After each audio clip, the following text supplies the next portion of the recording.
Have you ever had a thought that didn't feel like your own? I don't mean in a paranormal way.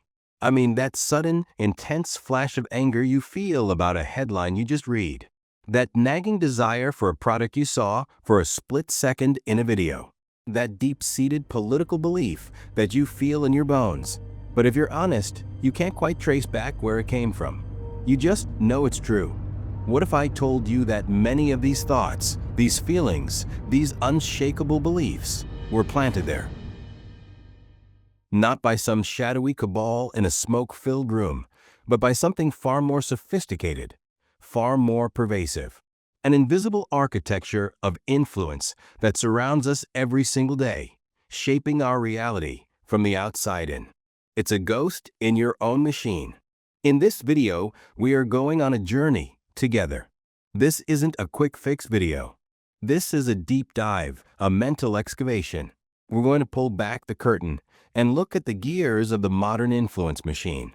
We'll explore the very real, documented ways your mind is being targeted. And we'll also play devil's advocate and question if it's all just in our heads.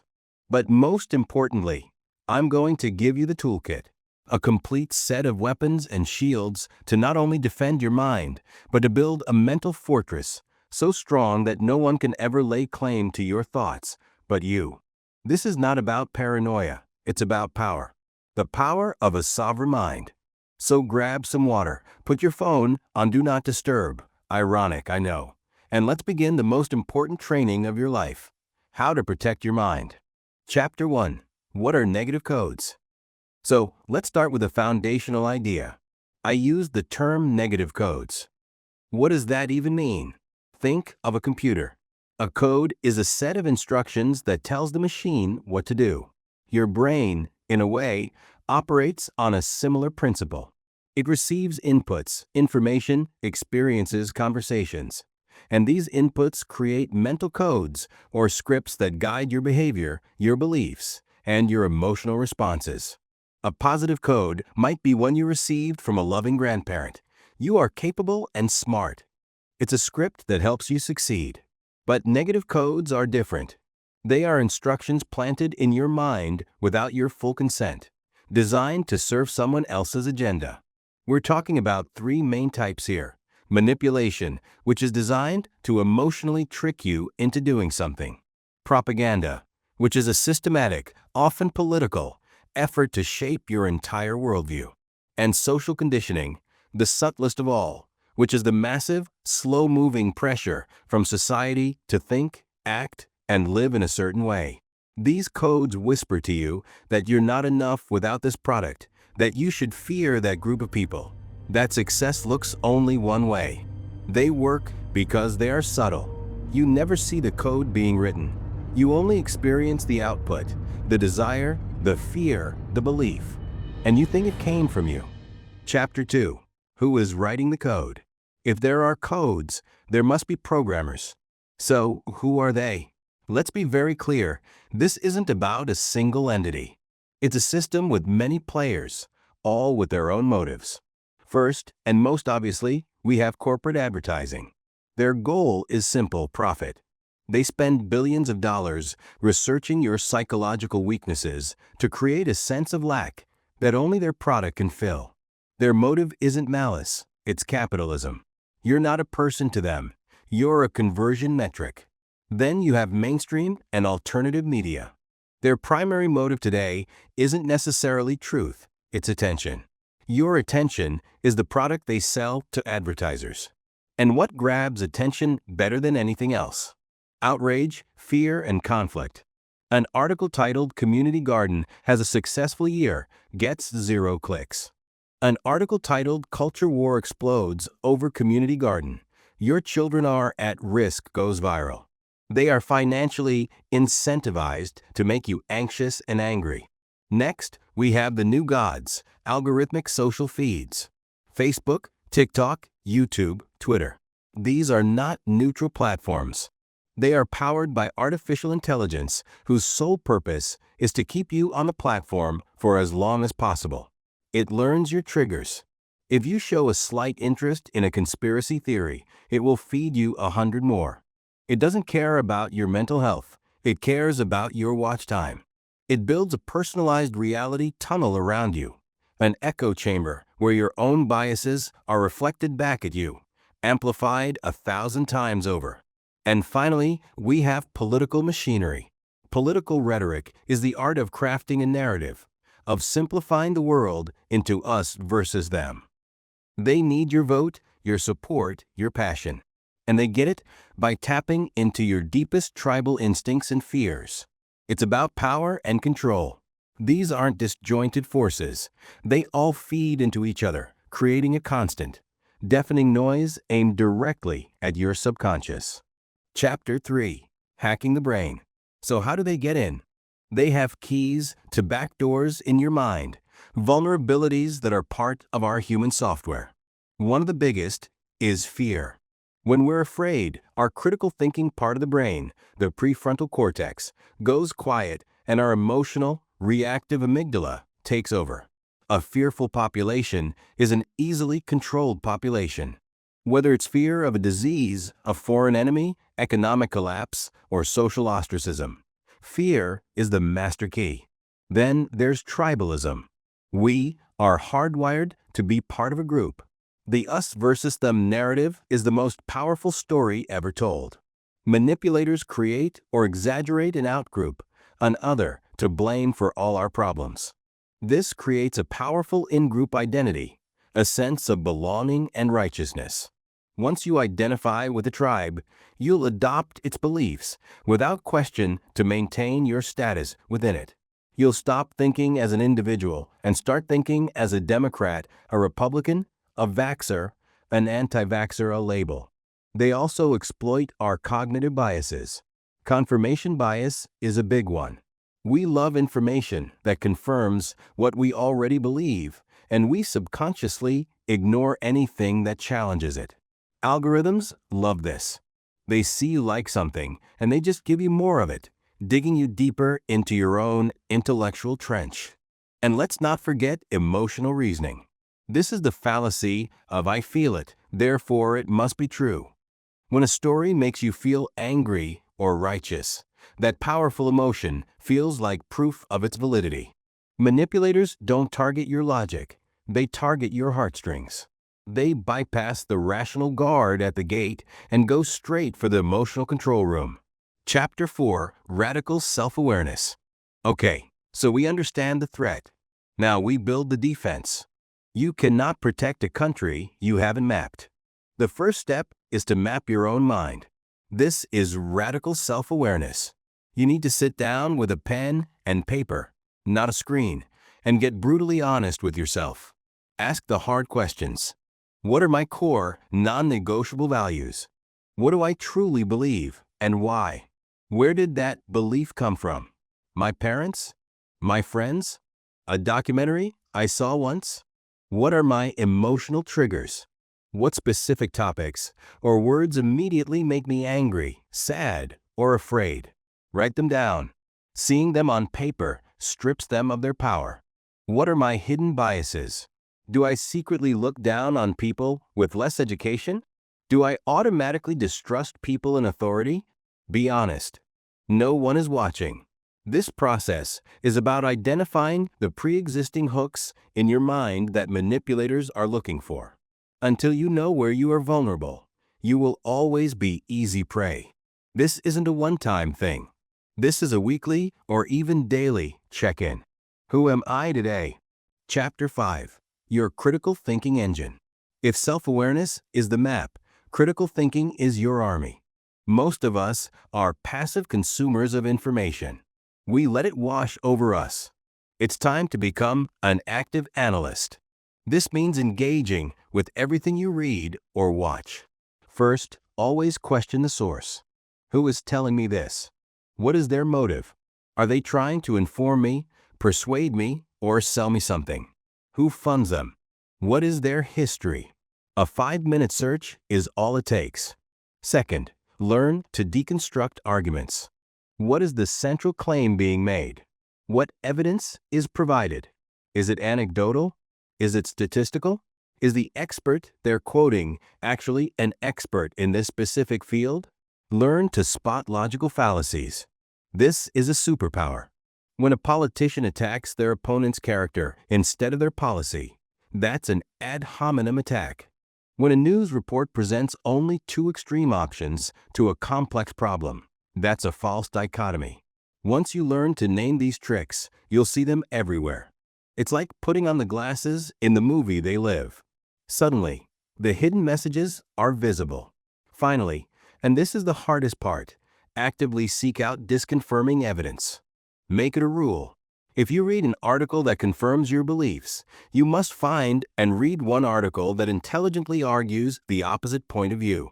Not to change your mind, necessarily, but to understand the other side and to stress test your own position. A belief that can't survive a challenge is not a belief worth having. It's a dogma. Chapter 6: Emotional Kung Fu and the Digital Puppeteer. Let's talk about your feelings. They are real, they are valid, but they are not always reliable reporters of the truth. Manipulators use triggers to create an instant emotional reaction. Your job is to create a space between the trigger and your reaction. This is emotional regulation. Ancient Stoicism and modern mindfulness teach the same thing. When you feel that flash of anger or fear, don't act. Don't comment. Don't share. Stop. Breathe. Acknowledge the feeling. There is anger. Observe it like a scientist observing a storm. Where do I feel it in my body? What thoughts are attached to it? By observing it, instead of becoming it, you reclaim your power. You realize you are not the anger. You are the one experiencing the anger. In that space, you can choose a rational response. This is especially crucial online. You must develop algorithmic awareness. Understand that your feed is not a window to the world. It's a mirror reflecting a distorted version of you. Take control. Go into your settings and ruthlessly curate your interests. Unfollow outrage merchants, even if you agree with them. Mute words and phrases that trigger you. Use tools like RSS readers to follow specific authors or publications directly, bypassing the algorithm. Use browser extensions that block recommended videos. Deliberately follow people you disagree with, but who argue in good faith. You have to treat your information diet with the same care you treat your physical diet. Right now, most of us are living on digital junk food. Chapter 7: Unmasking the Dark Arts of Language. Propaganda isn't just old black and white posters. It's alive and well. Let's look at a few modern techniques. Name calling is simple: Crooked Hillary, Sleepy Joe. It reduces a complex person to a simplistic, negative label. Glittering generalities are the opposite, using vague, virtue-laden words like freedom, strength, and hope to make you accept something without examining the evidence. Who's against hope? The most powerful is framing. The words used to describe an event change how you feel about it. Are we talking about an estate tax or a death tax? Enhanced interrogation techniques or torture? Undocumented immigrants or illegal aliens? These are not neutral choices. The person who controls the frame controls the debate. Your job is to learn to spot the frame. When you hear a story, ask yourself, how else could this be framed? What words are being used? And what emotions are they designed to evoke? Always try to rephrase the story in neutral, objective language. This act of translation will instantly reveal the manipulative intent. Chapter 8: The Mental Unsubscribe and Your Inner Compass. So you have the tools. Now you have to change your lifestyle. This starts with setting hard, energetic, and informational boundaries. You have the right to mentally unsubscribe from anything or anyone that consistently pollutes your mental space. This includes a news channel, a complaining relative, or a toxic social media personality. You don't owe anyone your attention. This isn't ignorance, it's strategic. It's about conserving your most precious resources, your focus, and your peace of mind. Learn the power of the word no. No, I will not engage in this pointless argument. No, I will not consume this outrage bait. As you filter the outside noise, you need to amplify your own signal. This means developing an internal locus of control. This is a psychological concept. Someone with an external locus believes their life is controlled by outside forces, luck, fate, powerful people. Someone with an internal locus believes they are the primary driver of their own life. You build this by making conscious choices and taking responsibility for them. It means shifting from seeking external validation, likes, praise, agreement, to trusting your own judgment. You do this by building a robust personal philosophy, a set of principles that acts as your compass. When you're lost in a sea of conflicting messages, your compass, your core values, will always point you toward your own true north. Chapter 9. The Sanity Tribe and Mental Hygiene. No one can do this alone. It's crucial to cultivate a sanity tribe. These are not people who agree with you on everything. In fact, it's better if they don't.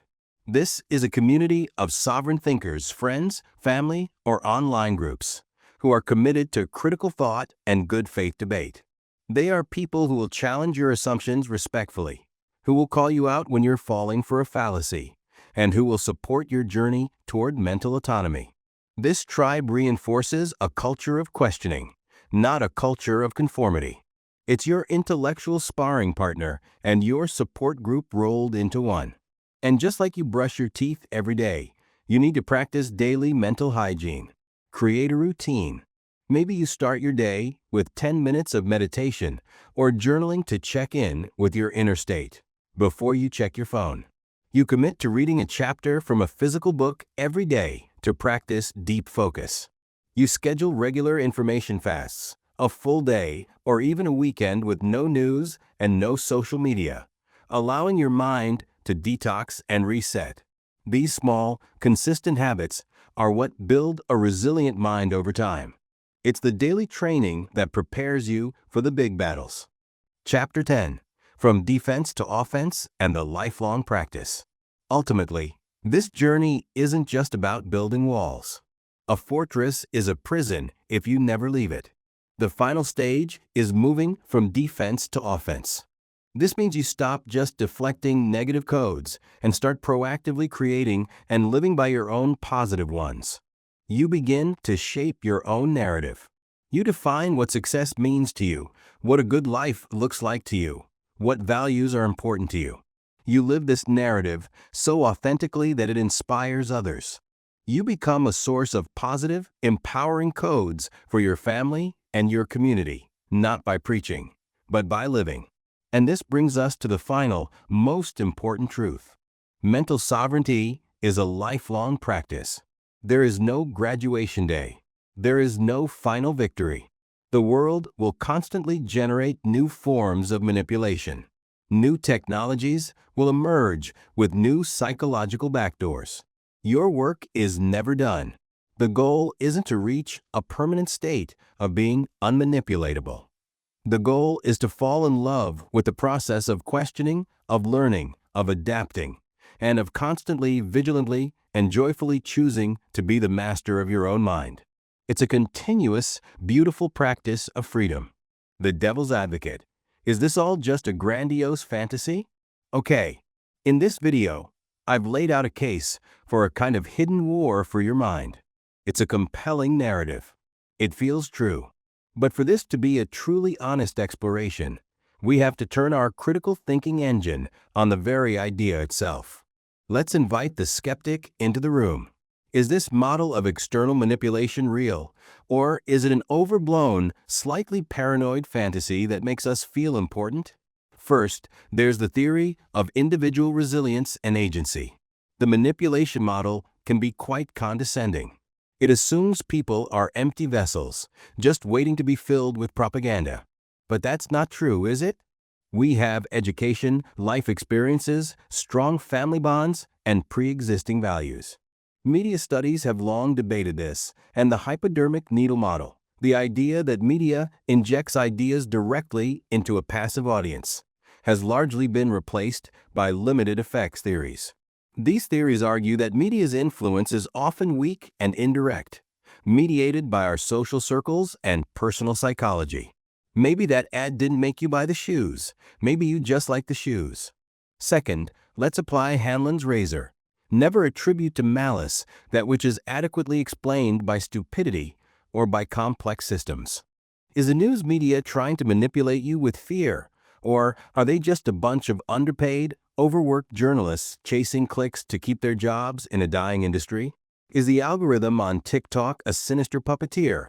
Or is it just a very effective, but ultimately stupid, pattern-matching machine that doesn't understand the content it's recommending? The manipulation narrative assumes a level of competence and centralized control that probably doesn't exist. Often, the outcome looks like a conspiracy, but the cause is just a chaotic system optimizing for a simple metric, like profit or engagement. Third, there's the biological and evolutionary argument. Perhaps what we're calling manipulation is just life. Humans are social animals. We evolved to be influenced by our tribe, to react emotionally to perceived threats, and to seek social validation.